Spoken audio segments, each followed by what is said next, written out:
The holding of regional elections on December 6, 2020, and implementation of the provisions of the country's constitution where Cameroon stands as a decentralized unitary state, the election of regional councillors, the last move to complete the decentralization process.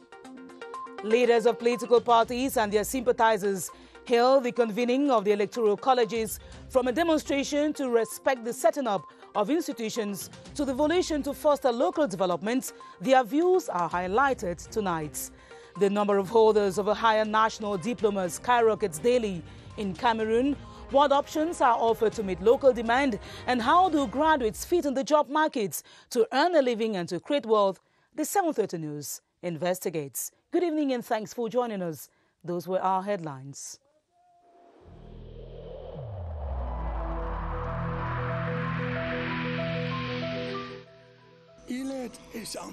Each of us must comply with the measures that have been taken.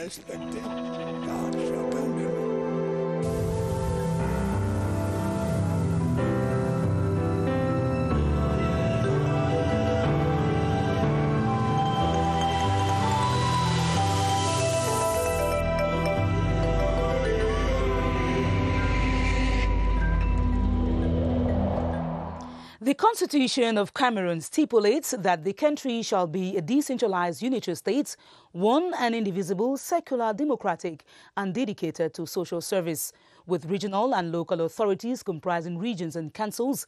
The convening of the electoral colleges for regional council elections on December 6, 2020 is a translation of the fulfillment of the institutional architecture. Ebenezer Akanga has the details. The Constitution of January 18, 1996 created new institutions in the Republic of Cameroon, notably the Senate, the Constitutional Council, and regional councils. Part 10, Article 55 of the Constitution states that regional and local authorities of the Republic shall comprise regions and councils. Out of the new institutions created, the Senate and Constitutional Council have been put in place. What is remaining are the regional councils. It is very important that all the institutions so provided for in that constitution be put in place, and if they don't work well, then people can start asking for a change. More importantly, the regional councils will complete the process of decentralization.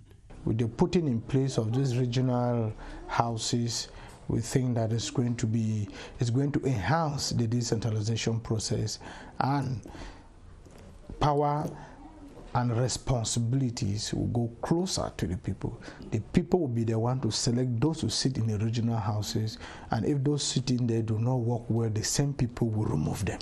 On the whole, the holding of regional council elections on December 6, 2020 will complete the process of setting up the institutions created in the 1996 Constitution.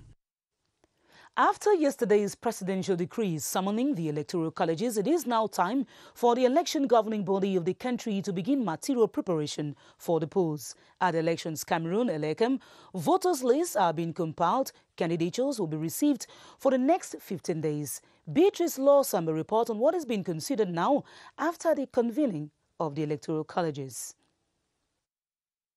90 days to the regional election in Cameroon from the day of the convening of the Electoral College. The countdown to the election day begins. ELECAM is ready. We are preparing the list of councillors and of the national rulers. ELECAM expects regions to nominate candidates within the next 15 days by September 22, that is. Right now, cleaning up of voters' lists is of utmost priority to the elections governing body. They have 15 days to deploy their candidature at the division level. And after 15 days, our division department have 5 days to transmit here in Yaoundé. The electoral board examines the candidature and they publish it 60 days before the day of the elections. Going by the election calendar, the publication of candidates happens on October 7, and campaigns for the December 6 regional elections will kick off 2 weeks earlier on November 21. The material organization of regional elections starts now. Preparation of ballot boxes and other voting material is imminent. The Ministry of Territorial Administration has pledged to ensure the fair and transparent holding of the election of regional councillors throughout the national territory. Minister Paul Atanganji reiterated that all persons with hidden agendas and calls for boycotts will face the law. This was in the course of a press briefing yesterday after the announcement of the December 6 regional elections. Joyce Kimbi Fuaju has the highlights of the declaration. Lots of excitement amongst the electorate, be it the municipal councillors or traditional rulers. They are all anxious. But the complete data of all traditional rulers and their locations in Cameroon has been promised ELECAM by the authority in charge. By making available to Elections Cameroon all legal instruments, namely the database of traditional chiefdoms, will provide ELECAM with optimum security for the elections of regional councillors. Since the win of the regionals were perceived in the country, it has been at the center of most conversations. While many are excited to see its outcome, a remote number of politicians are gesticulating against. But a strong warning has been issued that not even an ant will be allowed to perturb this maiden process. I want to make it very clear that no disorder shall be tolerated from any political party or any political actor. Those who make wrong political calculations and look for fallacious pretexts to evade elections must also muster the courage to face the consequences of their suicidal decisions. The tone is loud enough to scare anyone from disturbing the democratic process. According to the Electoral Code, candidates representing divisions shall be nominated by political parties. Leaders of political outfits with or without council seats say they are set for the challenge which will ensure that local development is fostered. Kilian Dandifon spoke to some of them and now reports for the 7:30 News. The December 6 convened regional elections are a crucial political appointment with power stakes measured by political parties. The NUDP knows the full measure. NUDP was waiting for regional elections. It was the tenacity of NUDP members of parliament in the first legislature that pushed for decentralization to be inscribed in the constitution. Regional elections have come to complete the process of decentralization. We are satisfied and ready to take part. It is not only historic to the CPDM, but the full length of decentralization. The CPDM is satisfied with such a historic decision in Cameroon since 1884. It is an act by the head of state that accelerates decentralization with power more and more devolved. The CPDM will immediately go to work. Even to the strongest, the battle is won in the polls. The CPDM will not take anything for granted. Our party will work hard to keep faithful members and convince swing voters and those from opposing parties with plausible and intelligible arguments to vote for the CPDM because we have the best political program and vision. Between now and the polling day, winning strategies and tactics will be set into motion. Senators who represent decentralized collectivities have been reacting positively to the presidential decree convocating the electoral colleges. They describe the decision that has been awaited as a timely move that comes to complement the actions carried out to speed up the decentralization process. Senate correspondent Charles Anyangwe spoke to some senators and put together this report. It is no secret, regional councillors in Cameroon will be elected on December 6, 2020, following a presidential decree signed on September 7, 2020.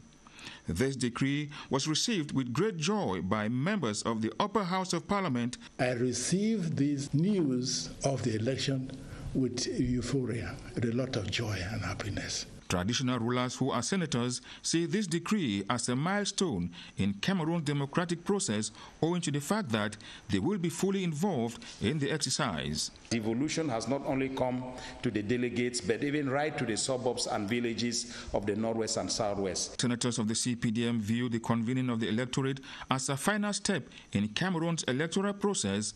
Despite this criticism from the SDF party, one thing stands out clear. The upcoming regional elections will accelerate the decentralization process, and traditional rulers will be involved in local development at the grassroots. Over in the littoral region, sympathizers and supporters of opposition parties and allies of the Cameroon People's Democratic Movement say the regional election is the final step to the decentralization process.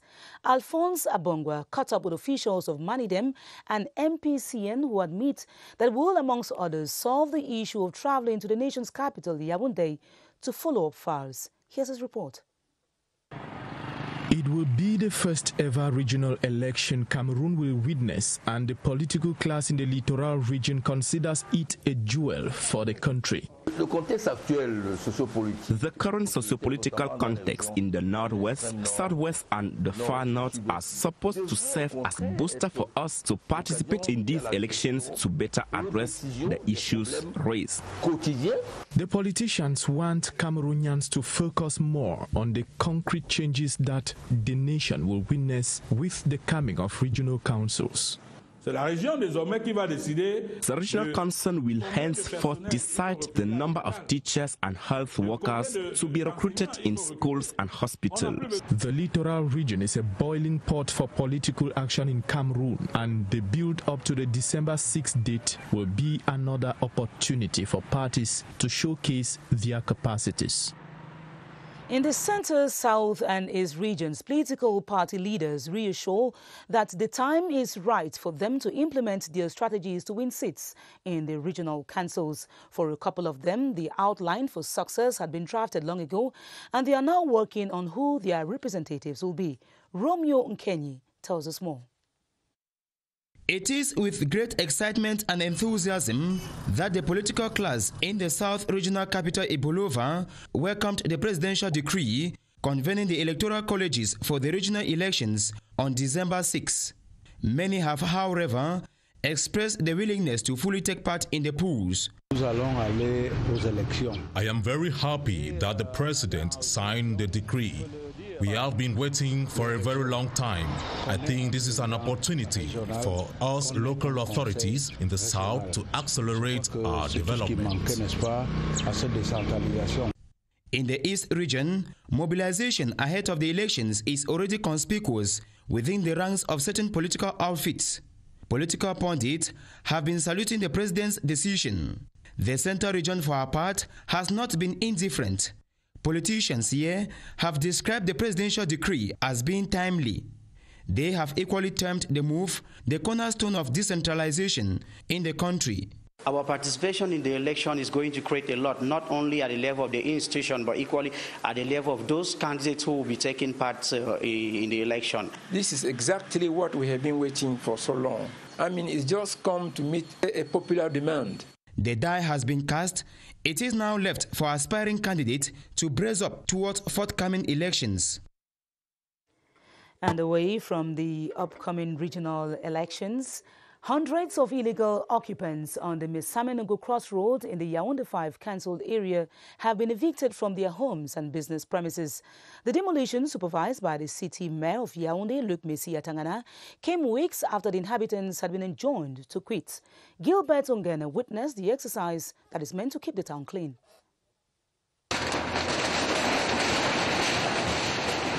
Some of these people have been occupying this public space for decades in defiance of the many notices served them. This lady was instructed to dislodge her supermarket since June this year, but she gave a deaf ear to this. Today, she is witnessing the demolition of her business with tears in her eyes. This other woman is inconsolable. She now has nowhere to lodge her family of 10. The city mayor of Yaoundé, Luc Messi Atangana, contends that all these illegal occupants have been served a quit notice on several occasions to no avail.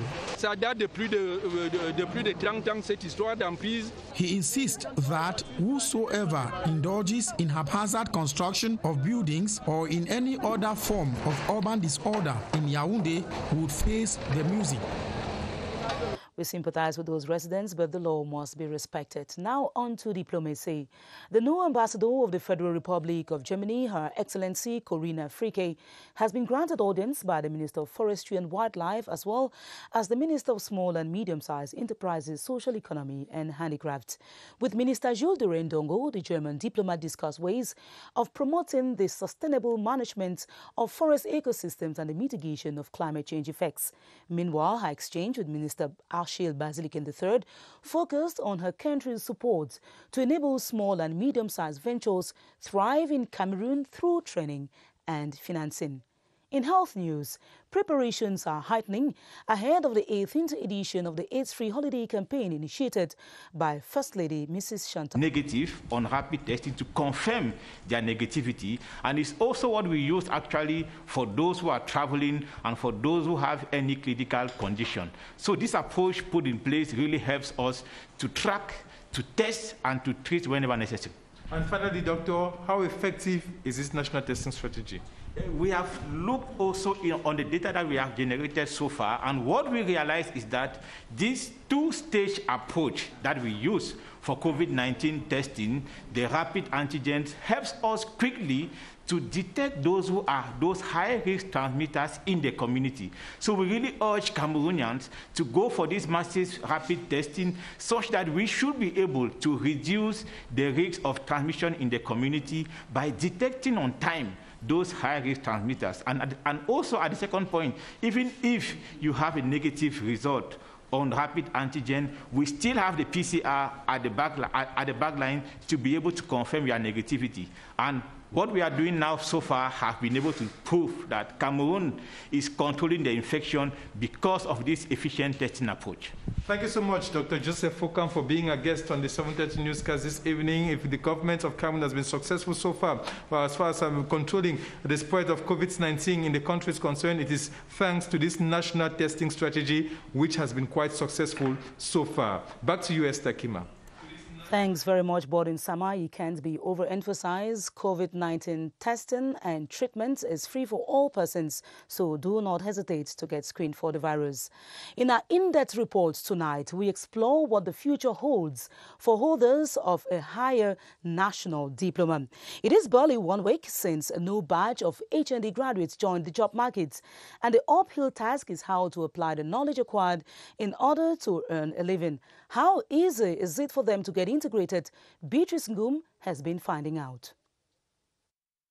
4 academic profiles for 4 different trades trained for the job market. Paola Menye graduated a year ago with an HND in journalism, low pay but job pleasure. We learned the US-Ethiopian relationship dates back more than. I can't just say that I just arrived here and they just took me. Of course, they tested me, they saw I could make it, and they decided to keep me. Serge Olivier, a 2008 HND laureate in network maintenance, picked a job with a mobile operator just a year after graduation, and is today the brain behind a startup.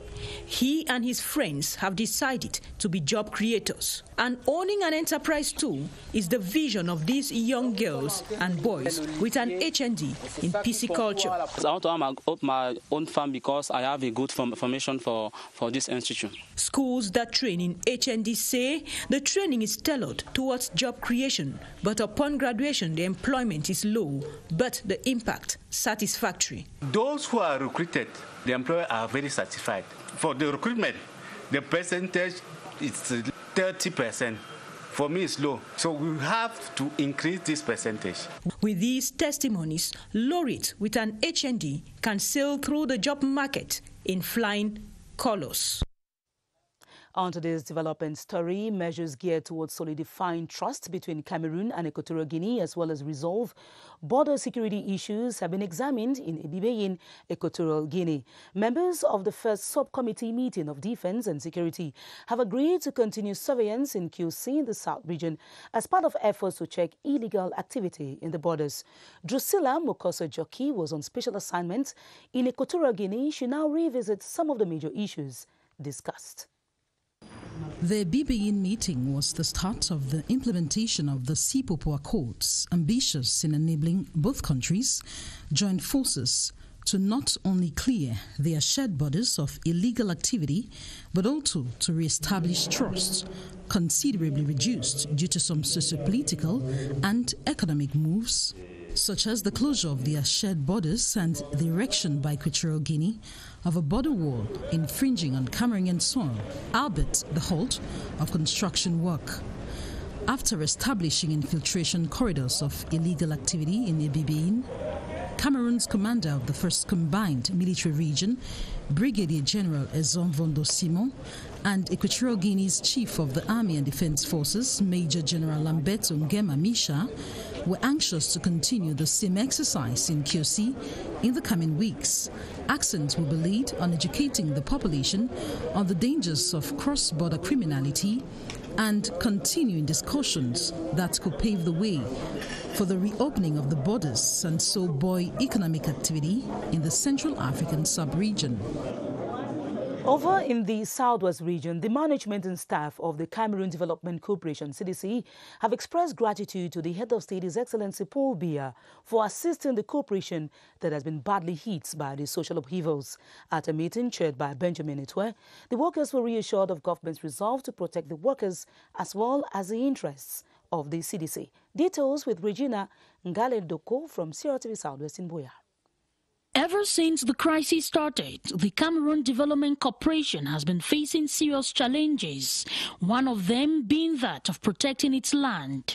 Recently, officials say some individuals irregularly secured concessions on several hectares of CDC land. During the meeting, workers were reassured that appropriate legal measures have already been taken against persons or individuals who illegally took possession of CDC land.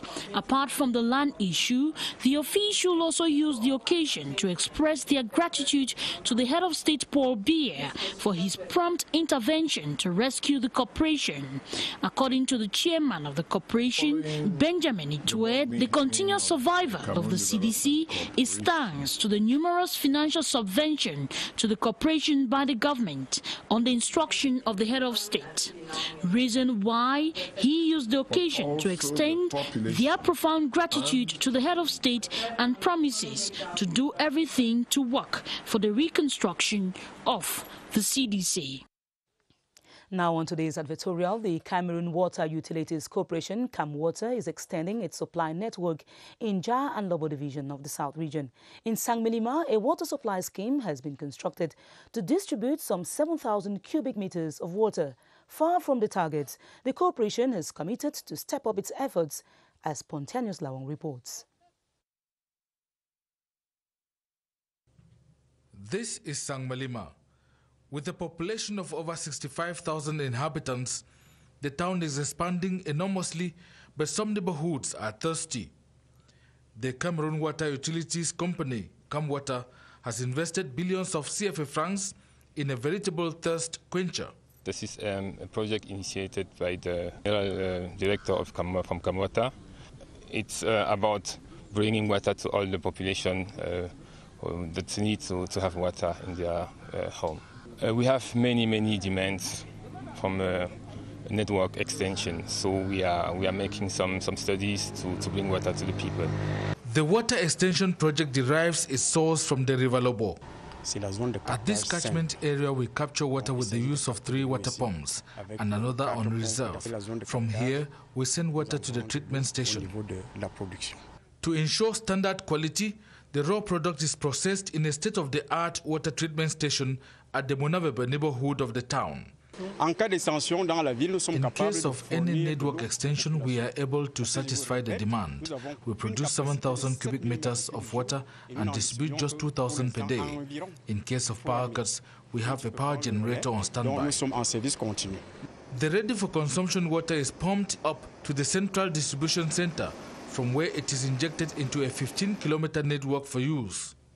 With the production plant producing some 7,000 cubic meters of water and distributing just 2,000, the management of CamWater is working towards extending the network to cover new quarters. We have suffered and continue to suffer due to the lack of water in this community of 4 villages made up of over 200 households. We thank the Director General of CamWater for thinking about us. From every indication, the taps will never run dry in Sangmalima and environs for ages. And that report brings us to the end of the 7:30 news, in which you heard that the holding of regional elections on December 6, 2020 has been described as an implementation of the provisions of the country's constitution, where Cameroon stands as a decentralized unitary state. Join Romeo Chusi at 8:30 p.m. for the news in the French language. I'll be back tomorrow at 7:30 p.m. God willing. Thanks for watching. Stay tuned to our programs on CRTV. Good night.